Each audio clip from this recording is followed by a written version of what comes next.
माता की वंदे मातरम वंदे मातरम इनकलाब जिंदाबाद इनकलाब जिंदाबाद बहुत बहुत धन्यवाद। जिंदाबाद आम आदमी पार्टी जिंदाबाद हेमंत कुमार जिंदाबाद हेमंत कुमार जिंदाबाद आम आदमी पार्टी जिंदाबाद आम आदमी पार्टी जिंदाबाद सामोद के सभी आदरणीय मेरे बुजुर्ग और सभी मेरी माताएं बहनें, सभी नौजवान साथियों, प्यारे बच्चों, सबसे पहले आप सभी को मेरा नमस्कार। दिल्ली के मुख्यमंत्री, आम आदमी पार्टी के राष्ट्रीय संयोजक माननीय मुख्यमंत्री अरविंद केजरीवाल जी की ओर से भी आपको प्रणाम। सभी को नमस्कार। आज राजस्थान की वीर भूमि पे मैं एक संदेश वाहक के तौर पर आप लोगों के बीच में पहुंचा हूं। दिल्ली के मुख्यमंत्री अरविंद केजरीवाल जी ने मुझे 14वीं विधानसभा से आम आदमी पार्टी के प्रत्याशी भाई हेमंत कुमार कुमावत जी के समर्थन में यहाँ पर आप लोगों के बीच में भेजा है। सबसे पहले तो मैं आम आदमी पार्टी के बारे में आपको बताना चाहता हूं कि आम आदमी पार्टी जिस समय आम आदमी पार्टी अस्तित्व में आई थी, उस समय पहले से ही देश के अंदर लगभग 1300 से ज्यादा रजिस्टर्ड पार्टियां मौजूद। तो फिर एक नई पार्टी बनाने का क्या उद्देश्य था, मैं आपको बता दूं। और उससे पहले जब आम आदमी पार्टी नहीं बनी थी, तब तक इस देश में जितनी भी पार्टियां बनी, 2 तरह के लोगों ने उनको बनाया। या तो बहुत बड़े पूंजीपति लोगों ने बनाया, पैसे वाले लोगों ने पार्टियों को बनाया, या फिर राजघराने वाले लोगों ने बनाया। 2 तरह के लोगों ने बनाया। या तो पैसे वाले ने पार्टियां बनाई, बड़े बड़े पैसे वाले पूंजीपति लोगों ने, या राजघराने के लोगों ने पार्टियां बनाई। पहली बार देश के अंदर एक पार्टी बनी कि ना तो किसी पैसे वाले ने बनाया, ना किसी राजघराने वाले ने बनाया, जिसको देश के आम आदमी ने बनाया। आपने इसलिए उस पार्टी का नाम रखा गया आम आदमी पार्टी। आम आदमी पार्टी आंदोलन की कोख से निकली हुई पार्टी, भ्रष्टाचार विरोधी आंदोलन की कोख से निकली हुई पार्टी। दिल्ली के अंदर जब आम आदमी पार्टी आंदोलन से निकली पार्टी बनी, तो उस वक्त 15 साल पुरानी सत्ता थी कांग्रेस की। बीजेपी भी 5 साल राज कर चुकी थी। दिल्ली वाले भी पहले ऐसे करते थे, जैसे राजस्थान में होता है, एक बार कांग्रेस हो गई, फिर बीजेपी हो गई, फिर कांग्रेस को मौका मिल गया। तो दिल्ली वासियों ने सबको आजमा के देख लिया, दोनों को आजमा कर देख लिया। आखिर में आकर 2013 के अंदर जब विधानसभा चुनाव हुए, एक नई नवीली पार्टी जिसको कहा गया कि 2 सीटों भी नहीं आएगी, क्योंकि हमारे पास इतनी लंबी चौड़ी गाड़ियों का काफिला नहीं था। ये आम आदमी पार्टी 700 में चंदा इकट्ठा करके हमने इलेक्शन लड़ा था। मैं खुद एक प्राइवेट स्कूल में टीचर था, ऐसा बता दूं बहन जी, जब हमारे कुमार जी है। मेरे परिवार में कोई किसी की फैक्ट्री नहीं चलती थी, मेरे माता पिता सरकारी अस्पताल में नौकरी करते थे, मैं एक प्राइवेट स्कूल में एक मामूली सा टीचर था। लेकिन आम आदमी पार्टी के अंदर जितने भी लोग देखोगे, सब छोटे परिवारों से आए हुए लोग। हमने उस राजनीति को बदलने का ठाना। हमारे पास 2 विकल्प थे, या तो घर में बैठ के नेताओं को गाली देते रहे, या मैदान में आकर उनका मुकाबला करें। हमने ये वाला रास्ता चुना, मैदान में आकर उनका न केवल मुकाबला करा, बल्कि उनको बात होगी। भारत माता की दिल्ली के अंदर आम आदमी पार्टी की सरकार बनी। 2015 में जब सरकार बनी, प्रचंड बहुमत की सरकार बनती है। 70 में से 67 सीटें जीतकर अरविंद केजरीवाल जी। आम आदमी पार्टी जिंदाबाद जिंदाबाद जिंदाबाद अरविंद केजरीवाल जिंदाबाद जिंदाबाद जिंदाबाद अरविंद केजरीवाल जी जब सत्ता में आए, तो उन्होंने कहा था कि अगर मैं दिल्ली की सत्ता में आती है आम आदमी पार्टी, तो स्कूल अच्छे बनाएंगे, अस्पताल अच्छे बनाएंगे, बिजली फ्री करेंगे, पानी फ्री करेंगे।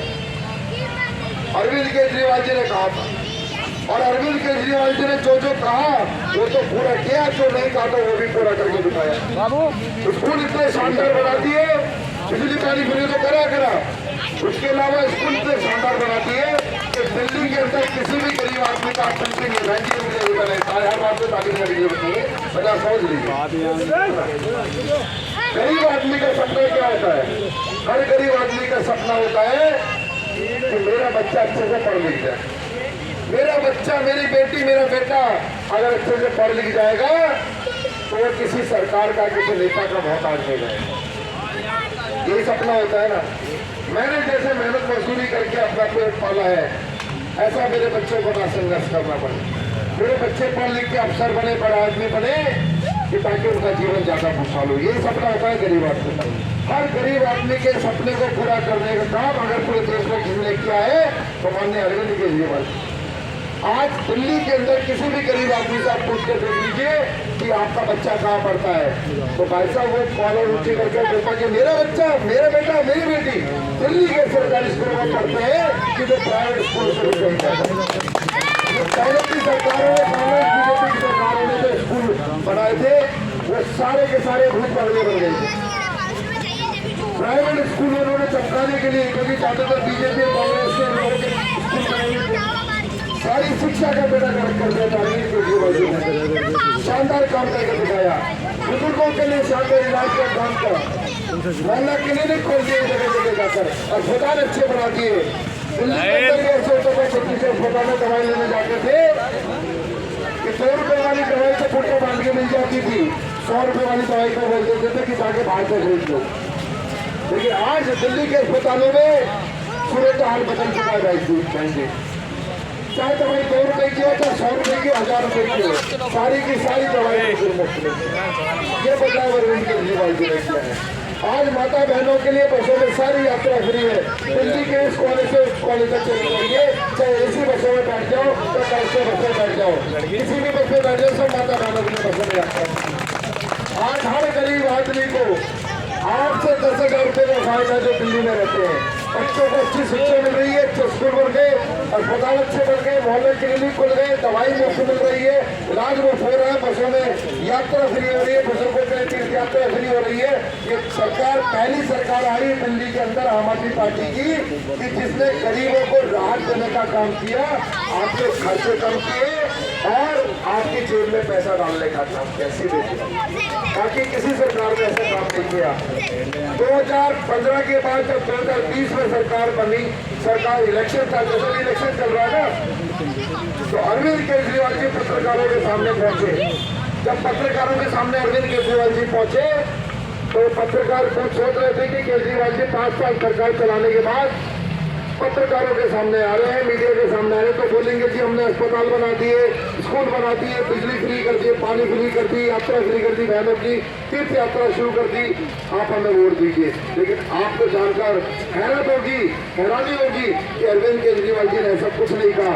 अरविंद केजरीवाल जी मीडिया के सामने आए और दिल्ली वासियों को पहली लाइन में धन्यवाद कहा और दूसरी लाइन में ये कहा कि यदि मैंने काम किया हो तो वोट देना वरना मत देना। सीधा फोन कर बोला अरविंद केजरीवाल ने कि मैंने काम किया हो तो वोट देना वरना मत देना। मैं आपसे पूछना चाहता हूँ बहन जी, आपसे पूछना चाहता हूँ भाई साहब, आपसे पूछना चाहता हूँ बाबा जी, क्या अभी तक सत्तारूढ़ पार्टी का, कांग्रेस का कोई नेता आपके बीच में आया कि जिसने सिर्फ कर बोला हो अपने काम किया हो तो वोट देना वरना मत देना? कोई आया है? कोई नेता बीजेपी का कि हमने अगर काम किया हो तो वोट देना नहीं आया? लूट खसोट के लोगों ने कोई काम नहीं किया, अपने के अलावा कोई काम नहीं किया। इसीलिए आप लोगों से मैं आग्रह करना चाहता हूँ कि यदि आप अपने सपने सच करना चाहते हैं, यदि आप अपने बच्चों का भविष्य उज्जवल देखना चाहते हैं, अपने गाँव में पानी चाहते हैं, बिजली चाहते हैं, अच्छी सड़क चाहते हैं, मैं आ रहा था आपके गाँव तक पहुँचने के लिए, सारी सड़क टूटी फूटी है, कोई सड़क मेरे को साबुत अभी तक नजर नहीं आई, जैसा अभी अमन भाई बता रहे थे आपको। अगर आप अच्छी सड़कें चाहते हैं, सबसे बड़ी बात ईमानदार व्यवस्था चाहते हैं, क्योंकि पैसे की कमी नहीं है सरकार के पास, पैसे की बिल्कुल कमी नहीं है, कमी है तो केवल नीयत की। इनकी अच्छी नीयत अभी तक नहीं रही है, इसलिए कोई काम आपके यहाँ पर नहीं हो पाए। अगर आप अपने बच्चों का भविष्य सुरक्षित करना चाहते हैं, स्कूल अच्छे, अस्पताल अच्छे बनाना चाहते हैं, बिजली पानी अच्छे समय पर चाहते हैं, तो आप दिल्ली वालों से सीखो और उसके बाद पंजाब वालों से सीखो। दिल्ली के बाद में अगर किसी ने समझदारी का काम किया तो पंजाब वाला, वहाँ के लोग बड़े मजे से ध्यान से रह रहे हैं कि जो काम दिल्ली में हुए थे सारे काम अब पंजाब में भी हो रहे हैं। इसलिए हो रहे हैं कि दिल्ली वालों ने, पंजाब वालों ने बगैर किसी लोभ लालच के, बगैर किसी लालच में आए, ईमानदारी से अपने मताधिकार का प्रयोग किया था, ईमानदारी से केवल काम के नाम पर वोट दिया था, अरविंद केजरीवाल की ईमानदार राजनीति के लिए वोट दिया था। इसलिए आज दिल्ली की जनता और पंजाब की जनता तमाम तरह के सुख भोग रही है। यदि आप भी किसी लोभ लालच में आकर अपना वोट खराब कर लेंगे, किसी के बहकावे में आकर अपना वोट खराब कर लेंगे, तो बहन जी अगले 5 साल तक रोने के अलावा कुछ नहीं मिलेगा, पछतावे के अलावा कुछ नहीं मिलेगा। इसीलिए मैं आप लोगों को दिखवाया हूँ कि आने वाली 25 तारीख को जब आप वोट डालने के लिए जाए तो एक बार अपने बच्चों की शक्लें जरूर देख लेना, एक बार अपने बच्चों के चेहरे की तरफ जरूर देख लेना कि जिनको अच्छी शिक्षा की जरूरत है, एक बार अपने बुजुर्गों की शक्लें जरूर देख लेना कि जिनको अच्छे इलाज की जरूरत है, एक बार अपने घर की हालत में देख लेना कि पिछली सरकारों ने उनको क्या आपके घर को कहाँ तक पहुँचा। तो आप, मेरा दावा है कि जब वोट डालने जाओगे तो आपको झाड़ू के अलावा दूसरा कोई बटन नजर नहीं आया, ये मेरा दावा है। तो आने वाली 25 तारीख को 5वें नंबर का ऊपर से 5वें नंबर का बटन, झाड़ू वाला बटन। कौन सा बटन बहन जी? 5 नंबर। कौन सा बटन? झाड़ू वाला बटन। कौन सा बटन? आवाज नहीं आ रही, जोर से बोलो। कौन सा वाला बटन? झाड़ू वाला। 5वें नंबर का झाड़ू वाला बटन दबाना है और भारी मतों से भाई हेमंत कुमार जी को सफल बनाना है, विजय बनाना है, अरविंद केजरीवाल जी के हाथों को मजबूत करना है। क्योंकि पूरे देश में अगर किसी की ईमानदारी की कसमें खाई जाती है, कोई नेता अगर कट्टर देश भर कट्टर ईमानदार नेता है तो सिर्फ अरविंद केजरीवाल है, दूसरा नेता कोई नहीं, बाकी सारे चोर। जिंदाबाद। कैसा नेता है? जिंदाबाद। जो आपके सपनों को सच कर सकता है, बाकी कोई नहीं है। बाकी आपके हमेशा ठगी करते हैं जनता के वोट लेने के लिए, आपको लोग लुभावन फायदे करके लेकर आते हैं कि सिलेंडर 400 का ले लो, 450 का ले लो। अरे भैया वो 1100-1200 का भी आप ही लोगों ने करा है। और किसने करा है? कांग्रेस बीजेपी वालों की तो दे दे जो 1200 के सिलेंडर हो गए थे। आप किसी झांसे में बताना, आप उनको बोल देना भाई साहब अपने घर के चूल्हा पर आप जला लेंगे, हम तो अपने बच्चों के लिए अच्छे स्कूल बनवाने हैं, अपने बुजुर्गों के लिए अच्छे अस्पताल बनाने हैं, अपने गाँव की सड़क बनवानी है, बिजली चाहिए, पानी चाहिए। इसलिए केजरीवाल को वोट दे रहे, इस बार झाड़ू वोट दे रहे और किसी दूसरे बहकावे में आपको नहीं आना। तो इसी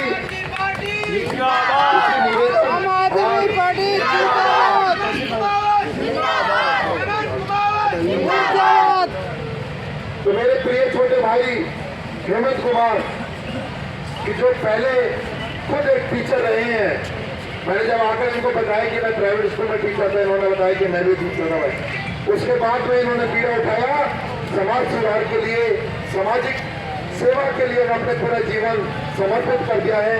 ऐसे नौजवान को, ऐसे पढ़े लिखे साथी को, ऐसे अच्छे सूझबूझ वाले आदमी को आपको जिताना है। और मेरा दावा है कि भाई हेमंत जी को वोट देने के बाद, आम आदमी पार्टी को वोट देने के बाद कभी आपको निराश नहीं होना पड़ेगा, कभी आपको निराश नहीं होना पड़ेगा। इसलिए लाओ लश्कर के पीछे मत जाना कि किसके पीछे ज्यादा गाड़ियां दौड़ रही है, वो सब पूर्ण प्रधान तरीके से कमाया हुआ किसी बहकावे में मत जाना। एक और बात आपको कह दूं, अगर कोई पैसे देने आते ना कांग्रेस बीजेपी के नेता, मना मत करना, ले लेना, वो आप ही का लूटो हुआ पैसा है, ले लेना, चुपचाप रख लेना। साड़ी देने आते, कंबल देने आते, वो भी रख लेना, मना मत करना। दारू वारू बांटने आते तो वो तो अच्छी चीज नहीं होती दारू तो, वो तो माता जी बहन जी अपना समझा देंगी कि लेनी नहीं लेनी। पैसे भी ले लेना, कंबल भी ले लेना, साड़ी भी ले लेना, लेकिन वोट झाड़ू पे देना, वोट झाड़ू पे, वोट झाड़ू पे देना है। क्योंकि वो इसके लालच में आपका वोट लेके चले जाएंगे, लेकिन पीछे लौटकर कभी नहीं देखेंगे, आप पछताते रह जाएंगे। इसलिए आप लोगों से मैं हाथ जोड़कर दिल्ली से चलकर आया हूँ कि जो काम दिल्ली में हुए हैं, अपने रिश्तेदार, आपके बहुत सारे रिश्तेदार रहते हैं ना जैसे दिल्ली में, रहते सबके रिश्तेदार रहते दिल्ली में। एक बार फोन करके पूछ लेना कि भैया तुमने झाड़ू वालों को वोट दिया था, वो उन्होंने वादे किए थे पूरे करे नहीं करे। एक बार पूछ लेना, स्कूल अस्पताल के बारे में पूछ लेना, मोहल्ला क्लिनिक के बारे में पूछ लेना, बसों में ये भी पूछ लेना बहन जी कि टिकट लगता है, मात्र बहनों को नहीं लगता। आपके राजस्थान में तो जने पड़ते ना वैसे, फ्री में तो नहीं बैठाते, वहाँ पर तो फ्री में बैठाते हैं। कहीं भी एसी में बैठ के जाओ, चाहे ब्लू वाली में बैठ के जाओ, चाहे रेड वाली में बैठ के जाओ, चाहे कलेक्टर में बैठ के जाओ, सारी बसों में यात्रा फ्री कर रखी है केजरीवाल जी ने, ये फायदा कर रखा है। तो इसलिए बहन जी आपकी जिम्मेदारी है, महिलाओं की, ज्यादा माता बहनों की, कि कोई भी आदमी कई बार हो जाता है ना कि हमारे भाई में थोड़ा सा अगर हिसाब किताब ऐसा वाला हो जाए तो समझ नहीं आता कि कहाँ वोट डालना है, तो सीधे हाथ पकड़ के लेके जाना है, भैया झाड़ू वाला बटन दिखा देना 5 नंबर का। तो आप लोगों ने मेरी बात को इतने ध्यान से सुना, आपसे देगा बहुत बहुत धन्यवाद। और आप लोगों से पुनः आग्रह कि आने वाली 25 तारीख को 25 नवंबर को झाड़ू के सामने वाला बटन दबाना है 5 नंबर का, और भाई प्रमोद कुमार कुमावत जी को भारी मतों से विजय बनाना है। जय हिंद, जय भारत, जय राजस्थान। जीतेगी जीतेगी, हेमंत पार्टी जीतेगी। एक बार हमारी बात सुनो थे, ये तो सारी बातें ने हेमंत जी ने बता दिया, विधायक साहब ने भी बता दिया, और मेरी भी बात सुनो। मैं भी दिल्ली से चल कर आया हूँ विधायक जी के साथ में, मारो गांव से टोमू ढाका पानोस में ही, और टोमू में खटे पठाना को बोल थे खटिका के छू में भी सत्यनारायण बुटोलिया। हाँ, अब हमारी बात सुनो, तारीख कौन सी थे 25 में एक तरफ 2 आवत है, फिर बाद में 5 आवत है, तो सुनो अठीने तो 2 आवला, अठीने 5 आवला, तो 25 तारीख थाने बता कहीं खरी से कहते 5 को साथ दो, 5 नंबर को साथ दो। 25 तारीख को मतलब होते कि जो 2 थे और अठीने 5, तो ये 5 नंबर को साथ दो। अब 5 परमेश्वर होते, 5वां नंबर पर जो बटन थे अपनो वो पंचा को परमेश्वर थे, लक्ष्मी माता की झाड़ू थे, झाड़ू बुहारी ने जिता दो, ताकि दुख दरिद्र हमेशा हमेशा के लिए दूर हो जाओ। तो 25 तारीख को जम के झाड़ू चलानी है आपको। चलो, आप लोगों ने इतना समय निकाला, समय निकाल कर विधायक साहब को सुना, और आपने संकल्प लिया कि आने वाली 25 तारीख को झाड़ू